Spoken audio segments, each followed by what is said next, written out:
Hi, I'm Cameron Fridman, here to do my final essay for 206A, Internet Media. My essay is about cybercrime. As many people know, crime is on the rise in the world. This is due to the creation of the Internet.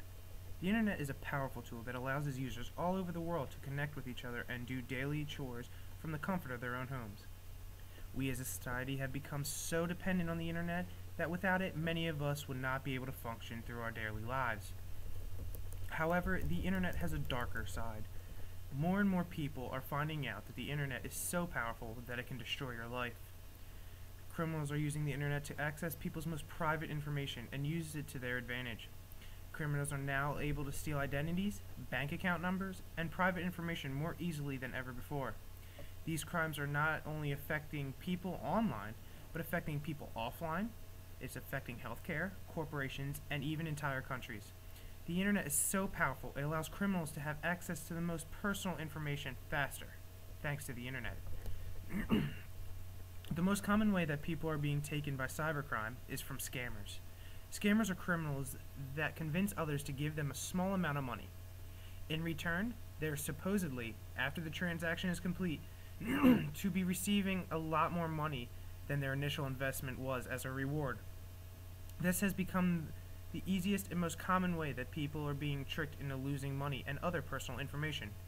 Criminals use sites like eBay and Craigslist to steal from sellers or buyers. How they do this is either one of two ways. A selling criminal will falsely post information about a certain product that they are selling. Once the bidding is over, the victim pays the money for the product.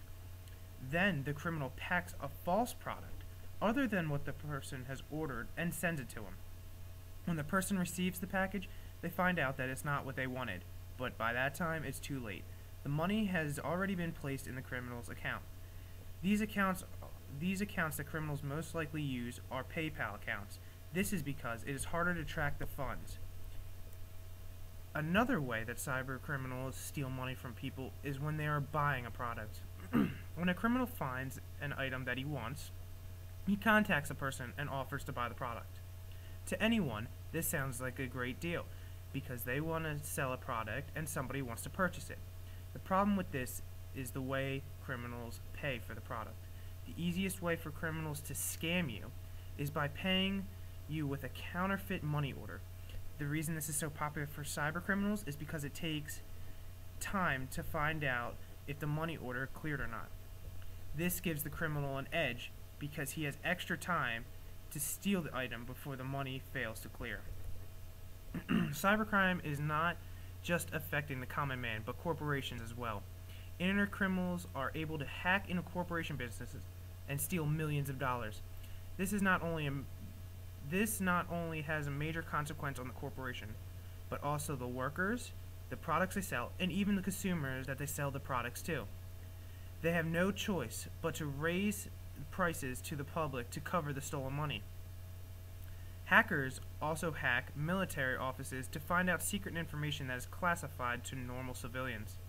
This is bad because if they were able to hack into a military office, they are able to find where our troops may be stationed and sell the information to terrorists.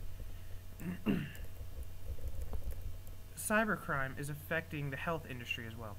Criminals are selling fictitious or out-of-date drugs in the world in order to make a profit. The problem with this is the drug that they are selling are a smaller dose of the drug that they actually need. This in turn allows the illness to adapt to the drug.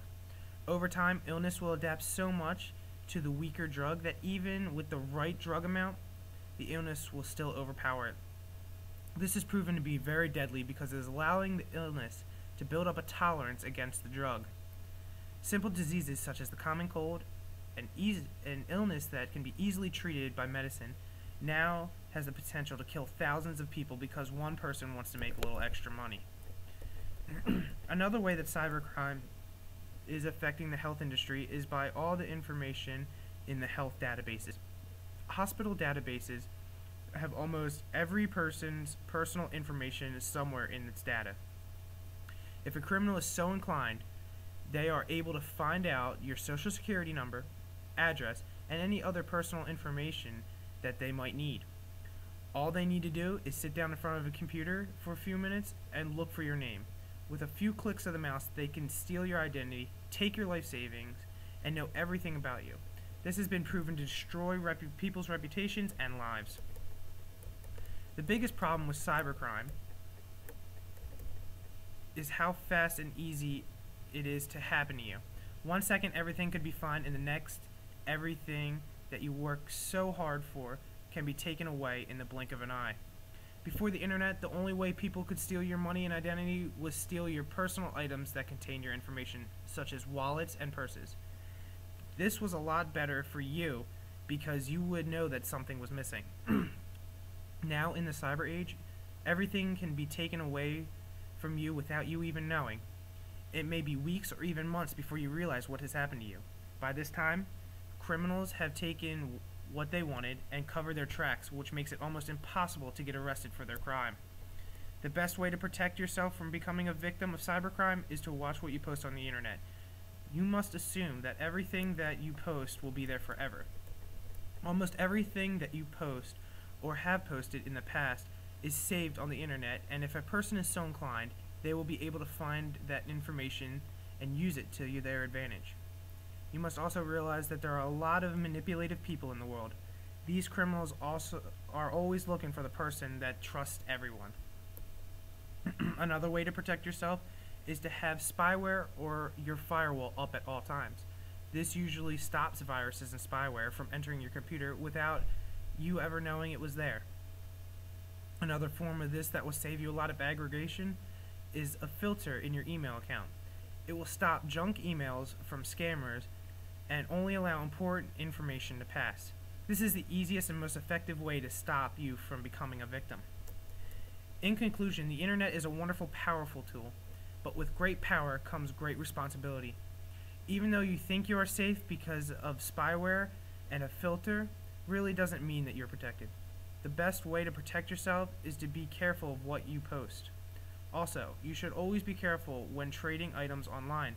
The best way to protect yourself, your merchandise, your family, and all your personal information is by keeping your guard up and not allowing criminals hundreds of miles away ruining your life with a click of a mouse. This has been Cameron with my essay about cybercrime.